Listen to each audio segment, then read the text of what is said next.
राधे राधे महाराज जी। गुरुदेव, आपके सत्संग सुनने से ज्ञात हुआ कि जैसी दृष्टि वैसी सृष्टि।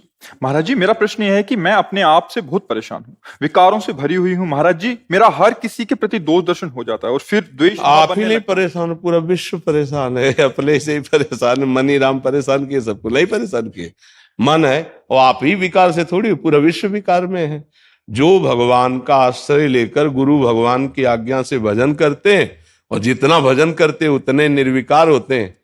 गुरुमुख से नाम लेकर के, गुरु आज्ञा से जो खूब नाम वाणी में लगे हैं, खूब वाणी जी का श्रवण गायन करते हैं और नाम जप करते हैं, वही उतने निर्विकार होते चले जा रहे हैं। सबके हृदय में विकार है। अच्छा, हमारे हृदय में विकार है तो हम सबको विकारी ही देखेंगे, पक्का समझो। तो हमारे भाव को ठीक करने के लिए नाम और संतों के वचन दो ही औषधि है। सत्संग सुने और नाम जप करें तो हम ठीक हो जाएंगे, पक्का ठीक हो जाएंगे। हम सब उसी से ठीक हुए हैं। और अगर सत्संग और नाम जप नहीं है तो इसके लिए कोई आयुर्वेद में औषधि नहीं है, ना एलोपैथिक में कोई इंजेक्शन है कि इंजेक्शन लगा दिया गया तुम्हारा भाव बदल गया, या दवा खवा दी गई तुम्हारी बुद्धि बदल गई। ऐसा नहीं। इन सब का प्रभाव स्थूल शरीर पे पड़ता है, मन पे कोई फर्क नहीं पड़ता। मन को शुद्ध करने के लिए औषधि है सिर्फ नाम। नाम जितना नाम जप करोगे उतना ही मन पवित्र होगा, जितना सत्संग सुनोगे उतने ही नाम में रुचि होगी। और नाम जप सत्संग साधु संग होता है, मन निर्विकार होता है। जी, क्या प्रश्न है?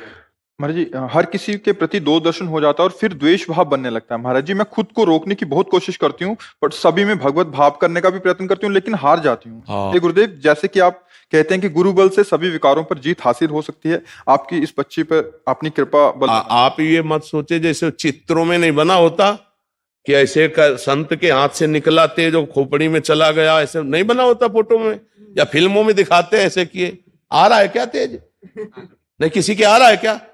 वो फिल्मों में होता है, हाथों में नहीं होता है। समझ रहे ना? वो वाणी में संतों के होता है। गुरु का बल जानते हो क्या होता है? उनके द्वारा दिया हुआ नाम, उनके द्वारा दिया हुआ मंत्र। आजकल जो है नौटंकी नाटक पे ज्यादा विश्वास किया जाता है। अरे कोई कोई तो जबरदस्ती हाथ में लिपट जाते हैं कि हाथ धर दो। ये हाथ धरने से कुछ होता है क्या? कुछ नहीं होता, कुछ नहीं होता। नहीं तुम जितने लोग सब धरवा के मैं बताओ क्या होता है? कुछ नहीं होता। नाम जप करो, राधा राधा राधा, सब कुछ हो जाएगा। गुरु का बल है नाम। जो गुरुदेव ने नाम दिया वो गुरु ने अपना बल दे दिया। अब जितना नाम नाम तुम जपो नहीं, मनमानी आचरण करो तो गुरु कृपा फिर कहाँ उतरेगी? गुरु कृपा तभी उतरेगी जब आप बात मानना। देखो, अगर बात मानो तो अभी आप सत्संग में सुना कि सब में श्री भगवान है। तो यदि आपकी दोष दृष्टि जाती तो आप ये सूत्र क्यों नहीं लागू करते? यद्यप मुझे गंदा दिखाई दे रहा है, गंदी बात कर रहा है, पर इसमें है तो प्रभु ही। अंदर से हम क्यों ना ऐसा सोचे? और जहां ऐसा सोचना शुरू किया तो निर्मल भाव आना शुरू हो जाएगा।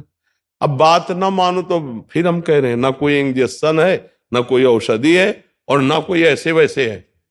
जो बोर्ड बना के नहीं टांगे जाते कि ऊपर से किसी महात्मा के हाथ से तेज आ रहा, प्रवक्ता के ऊपर पड़ रहा है, नहीं ऐसे तो वो केवल डिजाइन में है, सच्चाई में नहीं। ऐसे सच्चाई में संतों का तेज उनकी वाणी से निकलता है और श्रवणेन्द्री के द्वारा जाकर हृदय के मल का नाश करता है। बंदो गुरुपद कंज कृपा सिंधु नर रूप हरि महामोह तम पुंज जासु बचन, जासु बचन रविकर निकल। जिनके शब्द सूर्य के समान हमारे हृदय में प्रकाशित होकर अज्ञान अंधकार का नाश करते हैं। तो भाई देखो, नौटंकी नाटक पे विश्वास हो तो यहाँ आओ मती। यहाँ तो सीधी बात है, नाम जप करो, अच्छे आचरण करो, वो तुम्हें करने होंगे। यही गुरु कृपा है कि तुम्हारा नाम जप में मन लगे, तुम्हारे अच्छे आचरण का स्वभाव बन जाए। ये गुरु कृपा बल से होता है।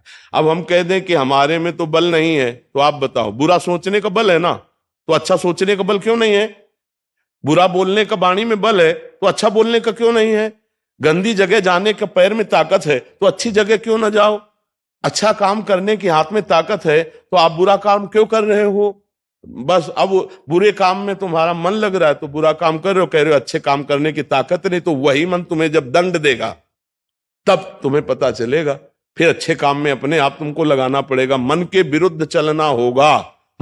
अगर मन के विरुद्ध नहीं चलोगे तो तुमसे गंदे काम ही करवाता रहेगा, गंदी सोच सोचवाता रहेगा, और फिर एक दिन ये आपके प्रति गलत सोचवा देगा आपको। इतना डिप्रेशन में ले आएगा, इतना भय पैदा कर देगा, ये आपको सिखाएगा कि शरीर छोड़ दो। देखो ना, लोग अपने आप शूट कर लेते हैं, अपने आप जहर खा लेते हैं, अपने आप फांसी लगा लेते हैं। क्या है? वही मन है जिसको तुमने रोका नहीं, गलत आचरणों में जाता रहा, आज तुम्हारे खिलाफ वो खड़ा हो गया, तुम्हारे ही हाथ से तुम्हारे को नष्ट करने के लिए तैयार हो गया।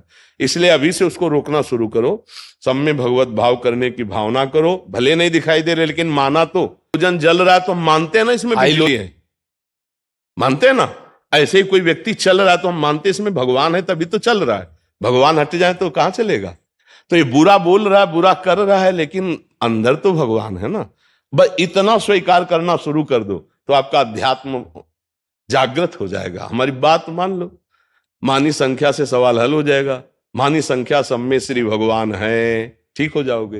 ये बाहरी नाटक, पापी पुरुष को कोई महात्मा नजर नहीं आता और महात्मा को कोई पापी नजर नहीं आता, बड़ी बात है। जैसे कोई कहता है तो आपके यहाँ ऐसा आदमी आया, नीच आदमी को आना नहीं चाहिए था, तो हम आपको सच्ची कहते हैं, हमको कोई नीचे नजर नहीं आता। हमको ये नजर आता है मेरे प्रभु इस रूप में आकर के हमारी दृष्टि ही हमको गिराती है, हमारी दृष्टि ही हमको उठाती है। इसलिए संतों से दृष्टि प्राप्त होती है, तो वो दृष्टि प्राप्त करो, भगवत दृष्टि। काहे को गंदी दृष्टि रखो? गंदी दृष्टि रखोगे तो मन गंदा होगा, मन गंदा होगा तो अशांत होगा, अशांत होगा तो सुख कहां? अशांतस्य कुतः सुखम। समझ पाए किसका प्रश्न था? हाँ, अपने को सुधारना है बच्चा जी।